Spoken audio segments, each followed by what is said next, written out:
स्मृतिरपि त्वय्यर्चनं चापि ते हस्तावञ्जलये कथा श्रुतिरतः करेणोक्षिसम्प्रेक्ष्यते सस्तत्यां व्यसनं शिरोनतिपरं सेवीदृशीयेन ते तेजस्वी सुजनोऽहमेव सुकृति तेनैव तेजः पते। देवादिदेवतिशयकारी चिंतामणि पार्श्वनाथ भगवान की जय। संत श्रोमणी आचार्य भगवान गुरुदेव श्री विद्यासागर जी महाराज की जय। आचार्य श्री समय सागर जी महाराज की जय। जय बोलो निर्या पक्षबंध युवा प्रणेता अध्यात्म योगी मधुर वाणी वक्ता वीर सागर जी महाराज की जय। मुनि संघ की जय। नमोस्तु महाराज जी नमो।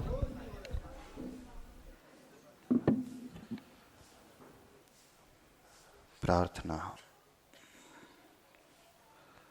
हमारे दोषों को निकाल करके हमें पवित्र बनाने वाली होती है। इष्ट प्रार्थना वो होती है जो हमें ऊपर उठाती है।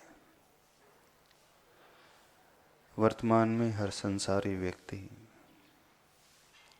कमियों का पिटारा है। ढेर सारे अवगुण उसके भीतर मौजूद हैं। अपने भीतर यदि हम झांक करके देखें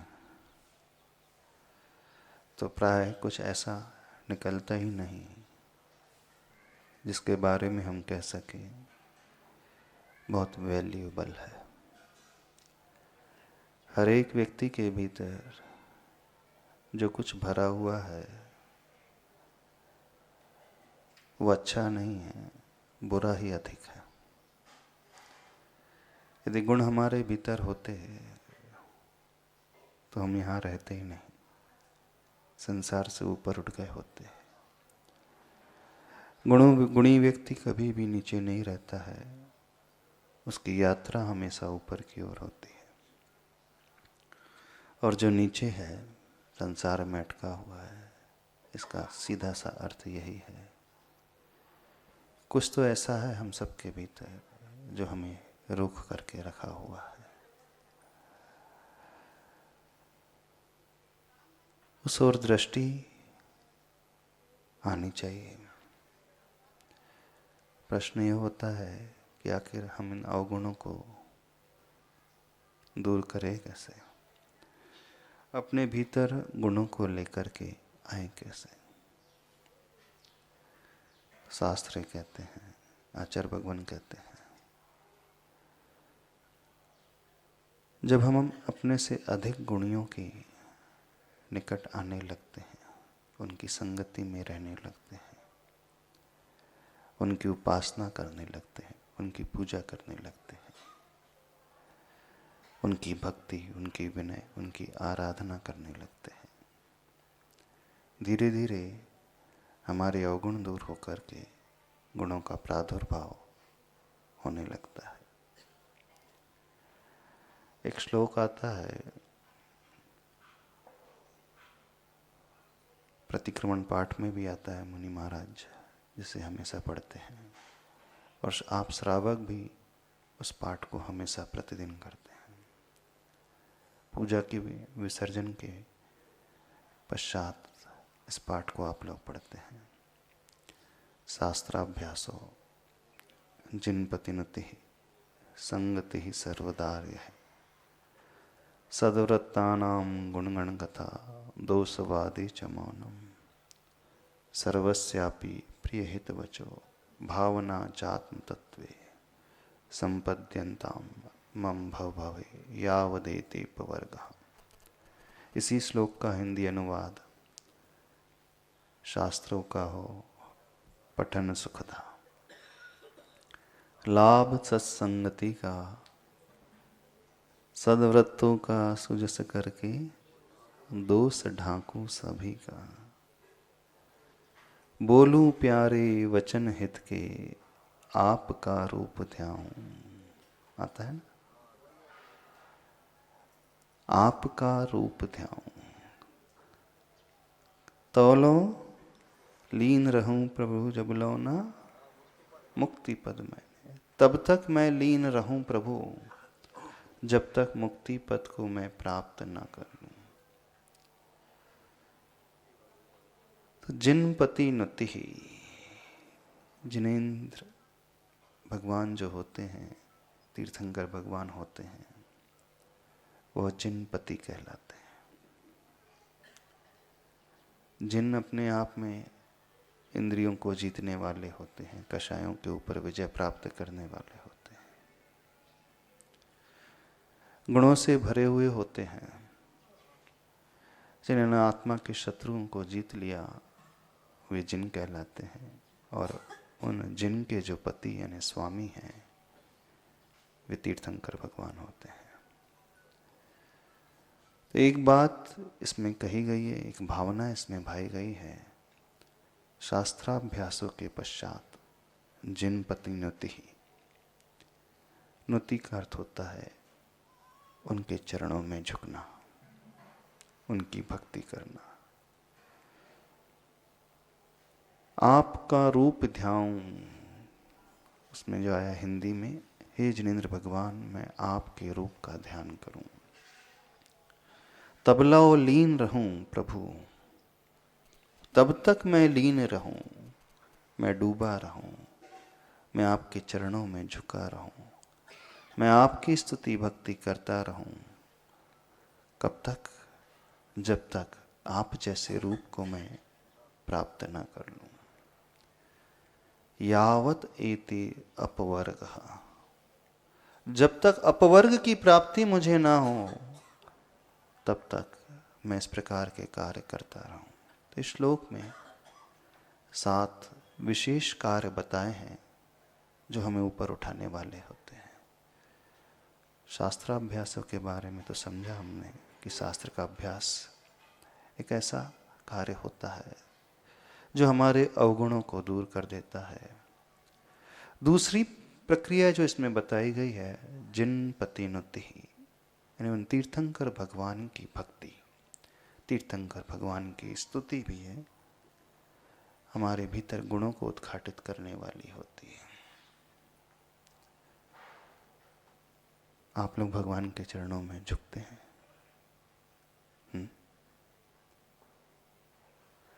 उनकी भक्ति करते हैं, उनकी स्तुति करते हैं, करते हो?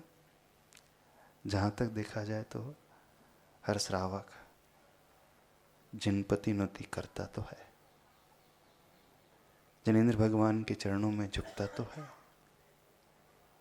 लिखा यही गया है कि जो झुकेगा इनके चरणों में, वो उन जैसे गुणों को प्राप्त कर लेगा।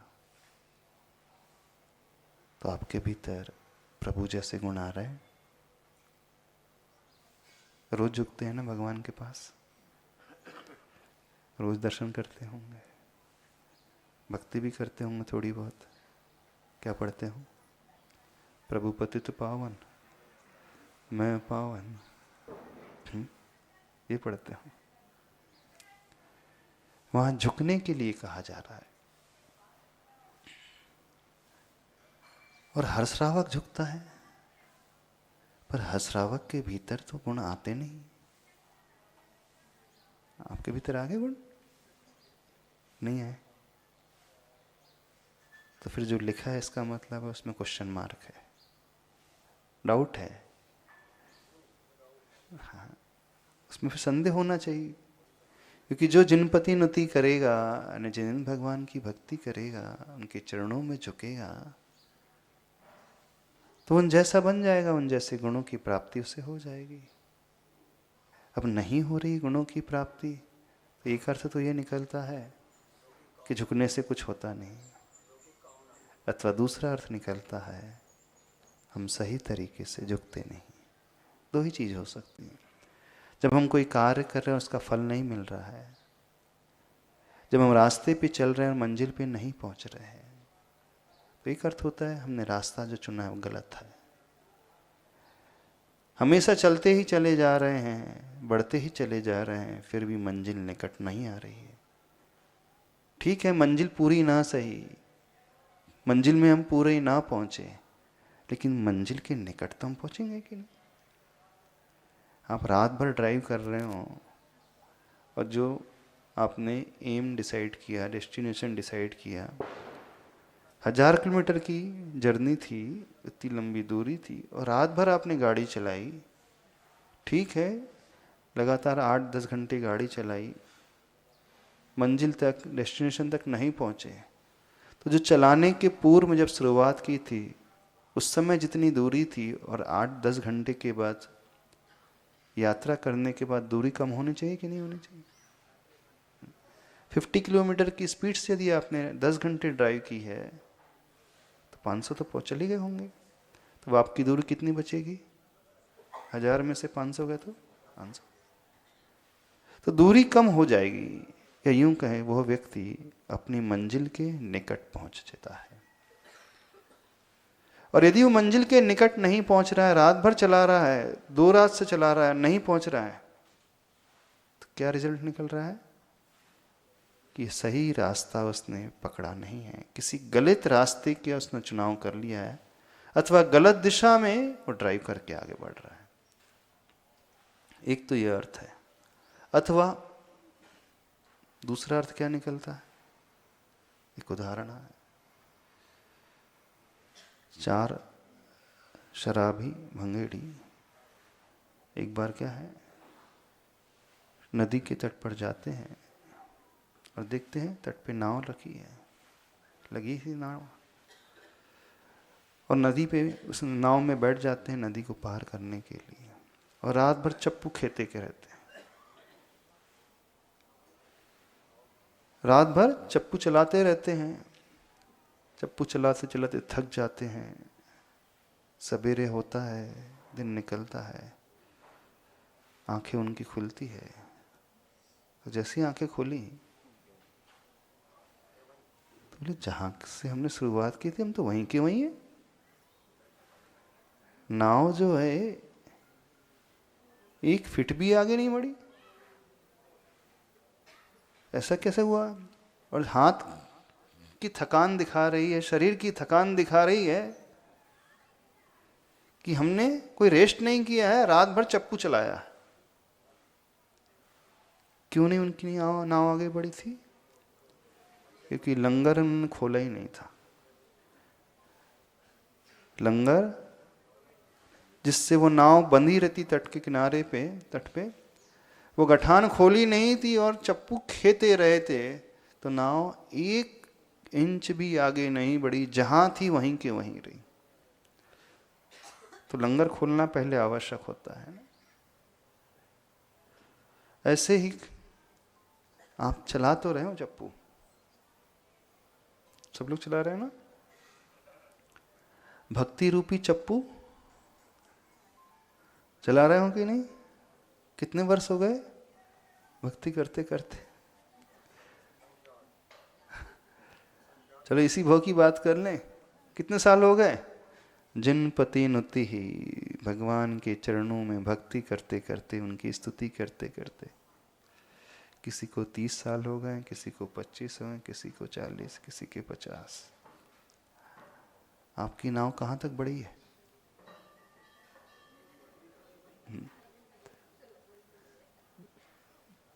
कहाँ तक बढ़ी है कि नहीं बढ़ी है? बोले महाराज जी जहां पहले थे आज भी वहीं वैसे ही हो ना, जैसे पहले गुस्सा करते थे आज भी उतना ही गुस्सा करते जैसे पहले चीटिंग करते थे आज भी वैसे ही चीटिंग करते हैं, छल कपट कोई कम नहीं हुआ है। जैसे ढेर सारी कमियां पहले थी आज भी एज इट इज उतनी कमियां बरकरार हैं, कमियों में कोई कमी नहीं आई है, कमियों में कोई कमी नहीं आई है, बल्कि बड़ी और गई हैं। तो इसका क्या अर्थ है? लंगर नहीं खोला शायद, ऐसे ही है। उन शराबियों की भांति, नशेड़ियों की भांति नाव में बैठ करके चप्पू चला रहे हैं, झूम रहे हैं, और पहुंचते कहीं नहीं हैं, जहां थे वहीं। आप लोग कहां पहुंचे हो?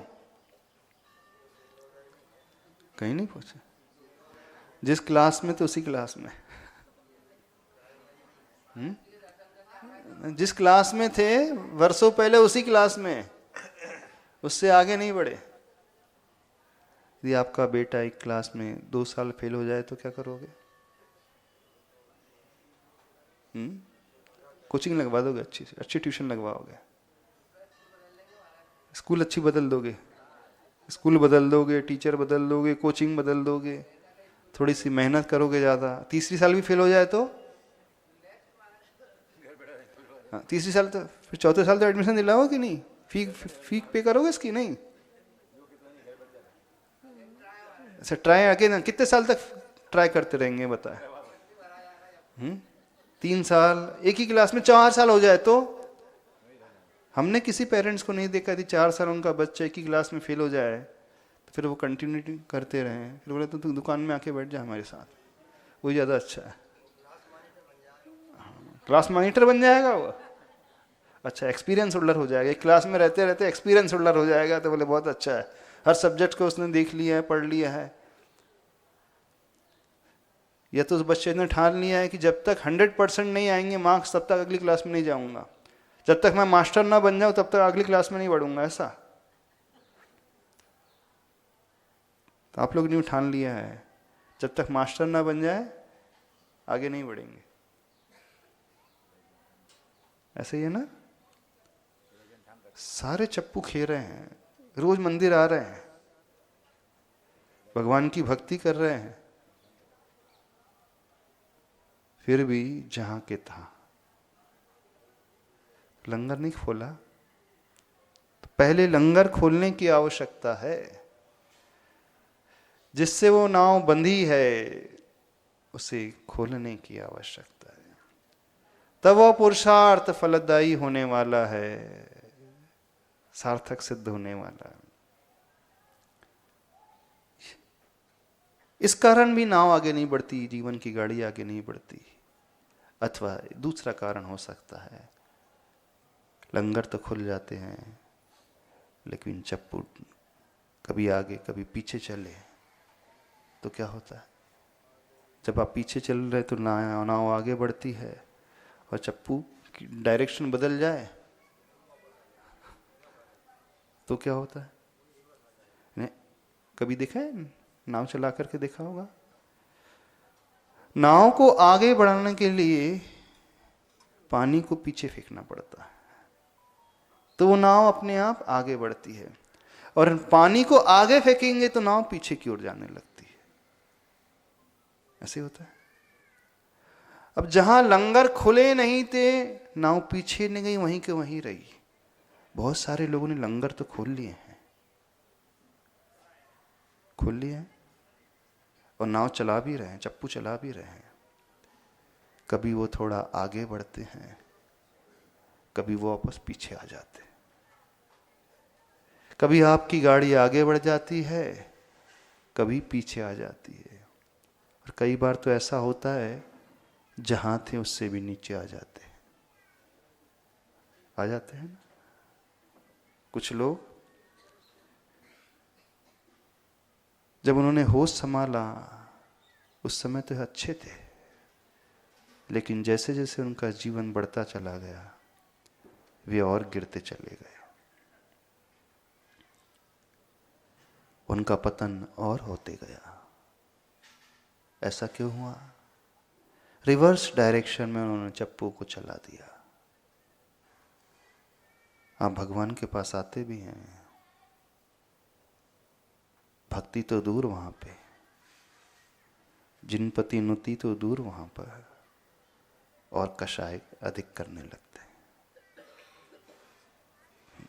होना चाहिए था सामने जो प्रभु बैठे हैं उनकी ओर दृष्टि, उनके गुणों की ओर दृष्टि, और गुणों की ओर दृष्टि लाते हुए भक्ति। क्योंकि प्रिंसिपल सीधा सा यही है, जो अधिक गुणी होता है हम उसके चरणों में जब झुकते हैं तो उस जैसे गुण हमारे भीतर आने लगते हैं। पात्र जितना झुकता है, नदी का जल पात्र में अपने आप आने लगता है। सीधा सा सिद्धांत है। गुंडी को आप झुकाएंगे नदी में तो जल जो है नदी का वो गुंडी में अथवा उस बकेट में भरता चला जाएगा। अब आप झुक भी रहे हो फिर भी गुण नहीं आ रहे,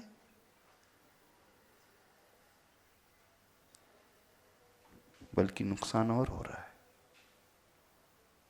कौन सा नुकसान हो रहा है? पतन और हो रहा है। क्यों पतन हो रहा है? वहां जाकर के व्यक्ति भक्ति नहीं करता है, अहम का पोषण और करने लगता है, अभिमान का पुतला और बन जाता है, कषाय के भाव अपने भीतर और जागृत करने लगता है। होते हैं ना कुछ लोग मंदिर में जाकर के खूब चिल्ला चोट करते हैं, गुस्सा करते हैं, चिल्लाते रहते हैं, डांटते रहते हैं और लड़ते भी रहते हैं। हमारी जगह में तुम कैसे आ गए अभिषेक करने? पहले तो मुझे करना था, तुमने कैसे कर लिया? कलश कैसे उठा लिया? रोज पूजा मैं यहाँ करता था, तुम कैसे करने लगे यहाँ पूजा? ये मेरी जगह रिजर्व है ऑलरेडी। होता है ना? हाँ, धोती क्यों बताए मैंने ली? शास्त्र यहाँ रख के गया था, मैं किसने उठाया? थाली में सजा कर गया, इसमें से किसने द्रव्य ले लिया? क्या होता है? मंदिर में जाके कितने लोग कषाय करते हैं? सभी जन? किसने बोला ऐसा? क्या होता है अधिकतर? मंदिर में जाके लड़ते हैं? अरे कहा तो जरा जिनपति नुति, जिनमें भगवान की भक्ति करना है और उल्टा कर रहे हो। यदि मंदिर में कषाय कर रहे हो, लड़ाई कर रहे हो तो चप्पू उल्टे चल रहे हैं। वो बोल रहे चप्पू नहीं चक्कू चल रहे हैं।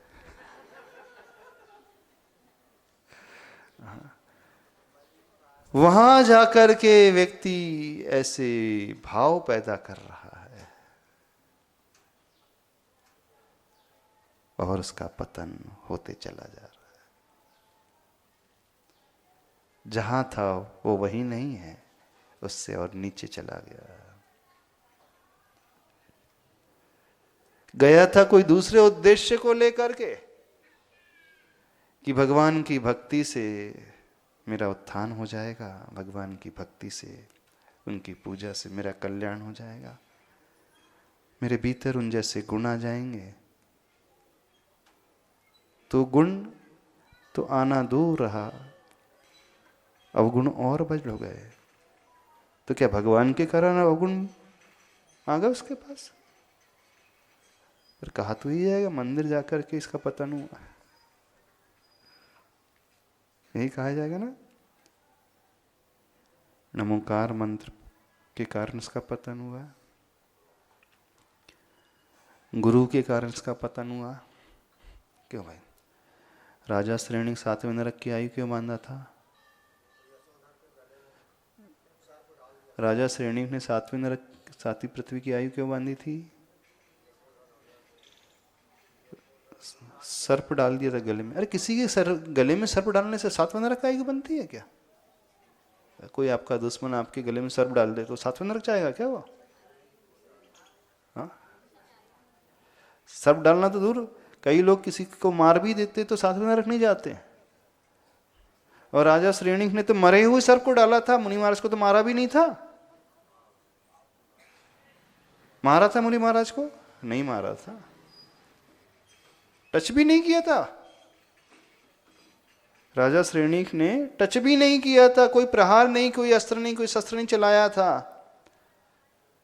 आप बैठे हो, कोई आपके ऊपर आकर के कोई मरा हुआ सर्प डाल दे तो क्या 7वें नरक चला जाएगा वो? नहीं जाएगा 7वें नरक ना। कई लोग लड़ते हैं, भिड़ते हैं, फिर भी 7वें नरक नहीं जाते। अब क्यों गया? क्यों 7वें नरक की आयु बांधी थी उसने? नहीं, सर्प के कारण नहीं, मुनिराज के ऊपर उसने उपसर्ग किया था, इस कारण उसे 7वें नरक की आयु बनी थी।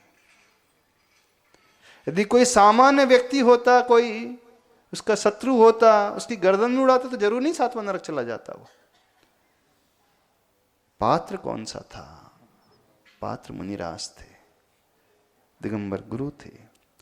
उन दिगंबर गुरु के गले में उसने सर्प डाल दिया था, इस कारण 7वें नरक की आयु। शुभम चक्रवर्ती क्या किया था? नमोकार मंत्र को लिख करके उस पर चरण रखे थे, पैर रखे। अरे नमोकार मंत्र तिराने वाला होता है कि डुबोने वाला होता है?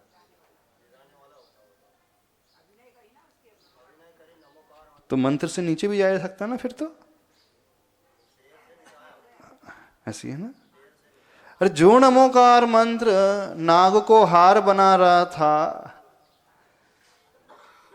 जिस नमोकार मंत्र के कारण सोमासती ने नाग को हार बनाया, वो आप पढ़ते ना भगत, द्रौपदी का चीर बढ़ाया,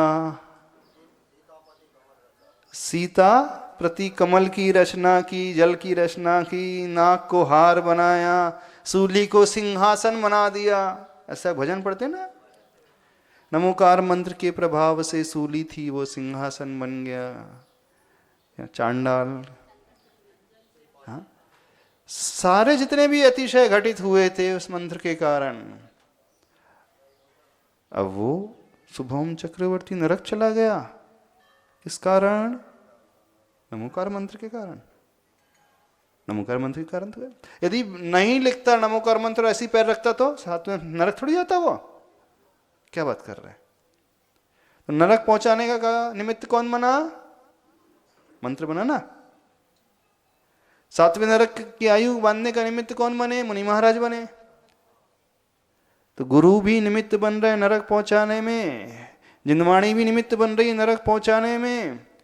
और ऐसे ही मंदिर में जाकर के आप तू मैं कि मैं तू, मैं हूं तू है, ये तो भेद विज्ञान है। मैं हूं तू है, ये तो भेद विज्ञान है ना। मैं तुझ में ना तू मुझ में, ये तो भेद विज्ञान की बात हो गई ना। तुम हम हो सकते ना हम तुम हो सकते हैं, ये तो अच्छी बात हो गई। कितना अच्छा चिंतन है। यहां मोह की बात ही नहीं है। पति अलग रहेगा, पत्नी अलग रहेगी, माँ अलग रहेगी, पुत्र अलग रहेगा। पुत्र कभी पिता नहीं हो सकता। पिता कह रहा है पुत्र पुत्री रहेगा, तुम अलग हो मैं अलग हूं, तुम्हारा अस्तित्व भिन्न मेरा अस्तित्व भिन्न, तुम हो मैं हूं। ये तो मोह से ऊपर उठने की दशा की नाम है। मैं तू में, और तू मैं वहां तो नीचे की बात है। अब देखना, वही जिनवाणी वही मंत्र शुभम चक्रवर्ती को नरक पहुंचा रहा। गुरु 7वें नरक राजा श्रेणी के लिए बन रहे हैं। अब भगवान क्या बनेंगे? जिनपति क्या बन रहे हैं आपके लिए? क्या बनेंगे बताओ? मंदिर में प्रभु क्या बनेंगे? पतित पावन। हाँ, पतित भी कर सकते, पावन भी कर सकते। ऐसा अर्थ निकाल लें। हाँ, प्रभु पतित भी हैं कि प्रभु पतित में कारण है? अच्छा, प्रभु पतित नहीं है, प्रभु पतित को पावन कर देते हैं कि प्रभु पावन को पतित भी कर देते हैं। हो सकते ना, निमित्त बन सकते कि नहीं? हाँ, जिस प्रभु के सामने कोई पतित व्यक्ति जाता है, जिनपति नुति करता है, भक्ति करता है, तो वो पावन बन जाता है। बिल्कुल।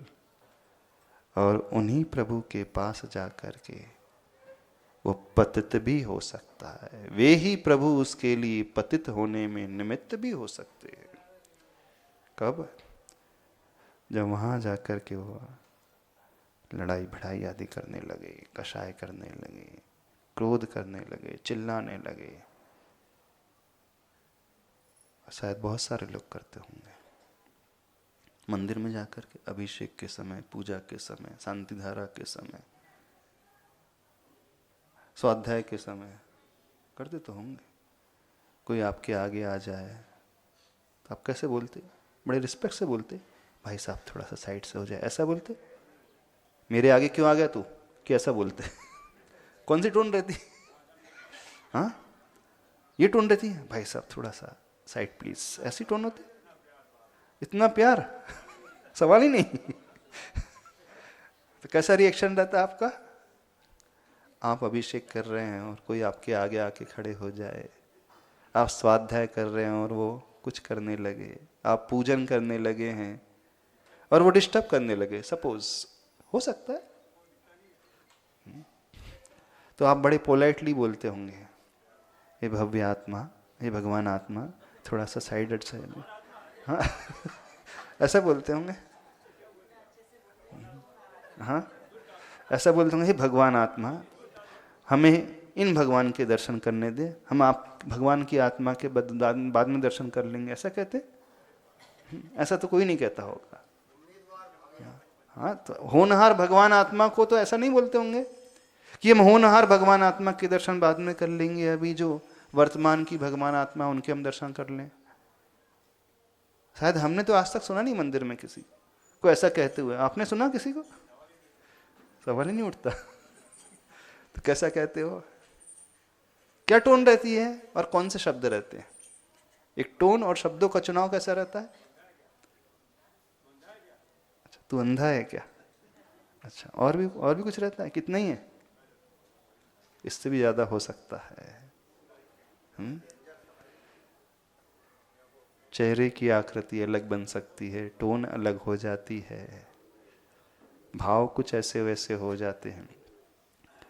तो ये सारी जो परिणति हो रही है उल्टे चप्पू चलाने की भांति हो रही है।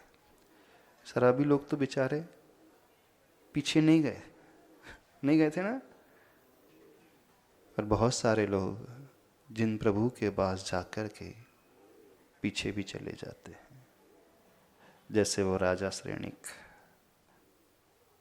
जैसे वो चक्रवर्ती जीव भी नीचे जा सकता है, राजा श्रेणिक भी नीचे जा सकता है। चला गया, दोनों चले गए। वह निमित्त उनमें बने गुरु और जिनवाणी अथवा मंत्र। अब प्रभु तो इससे उनसे भी बड़े हैं, गुरु से भी बड़े हैं ना प्रभु, जिनवाणी से भी बड़े हैं, क्योंकि देने वाले वही हैं, आगम को देने वाले, जिनवाणी को देने वाले प्रभु हैं। रास्ता दिखाने वाले वे जिनपति हैं। अब जिनपति के पास जाकर के कोई नुति न करके क्या करने लगे, तू मैं करने लगे, तो क्या होगा? आप लोगों का क्या होगा? क्या होगा? वही होगा जो मंजूर खुदा होगा। क्या होगा? कहाँ जाओगे आप लोग?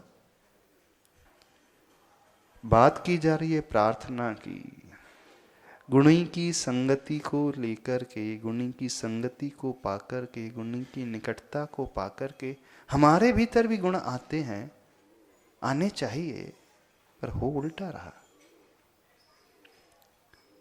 रहा ना। थोड़ा सा समझे आप क्या कर रहे हैं। कहीं ऐसा तो नहीं हम अपने आप को और खोते चले जा रहे हैं।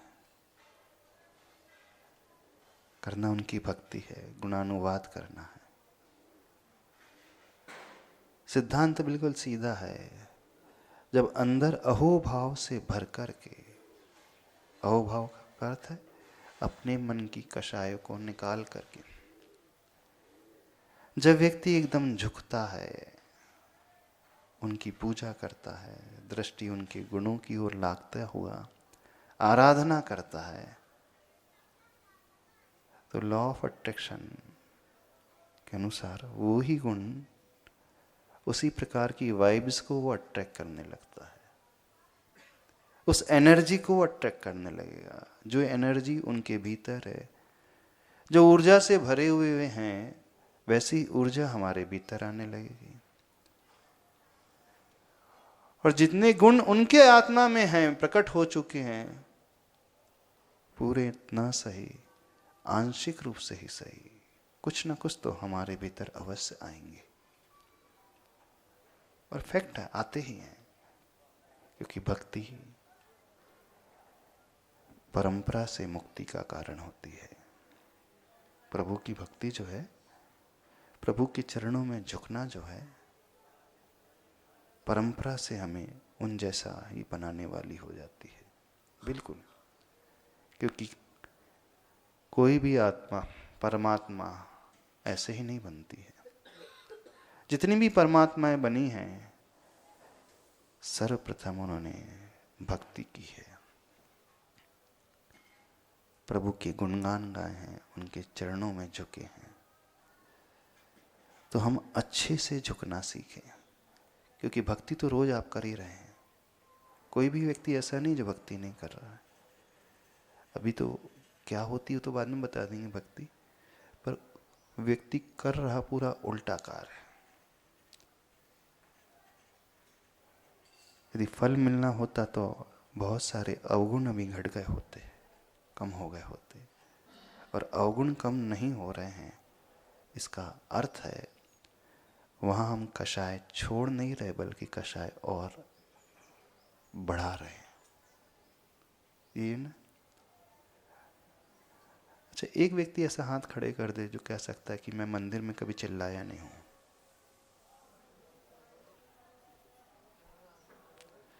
मैंने मंदिर में कोई कषाय नहीं की,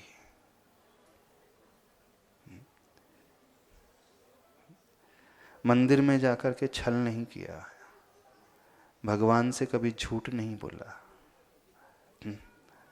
अपने हृदय को मैंने पूरा खोल करके भगवान के सामने रखा है। कषाय से मतलब मात्र क्रोध ही नहीं कह रहे, भगवान के पास जाकर के मैंने कोई लालच नहीं की हो, लोभ नहीं किया हो। कौन है? हम देखना चाहते हैं। एक भी नहीं। मंदिर में जाकर के मैंने कभी पाप नहीं किया हो, मन से, फिजिकली भले ही नहीं किया होगा। हिंसा का भाव, झूठ का भाव, कपट का भाव, चोरी का भाव, कुशील का भाव, परिग्रह का भाव। एक हाथ तो हाथ खड़े करें। अरे कोई भी हाथ नहीं खड़े कर रहा।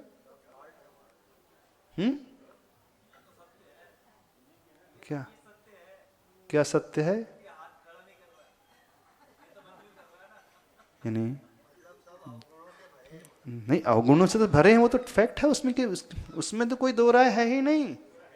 भगवान के पास जाकर के भक्ति ना करके गए, उल्टा किया हो कार्य, विपरीत कार्य किया हो, ऐसा नहीं लगता? प्राय हर व्यक्ति ने प्रभु की भक्ति ना करके कषाय को और बढ़ाया है ना। तो फिर हमारा क्या होगा? उससे तो सातवां नरक, बाकी को क्या मिलेगा? क्या मिलेगा? मिलना चाहिए था, क्या मिल क्या रहा?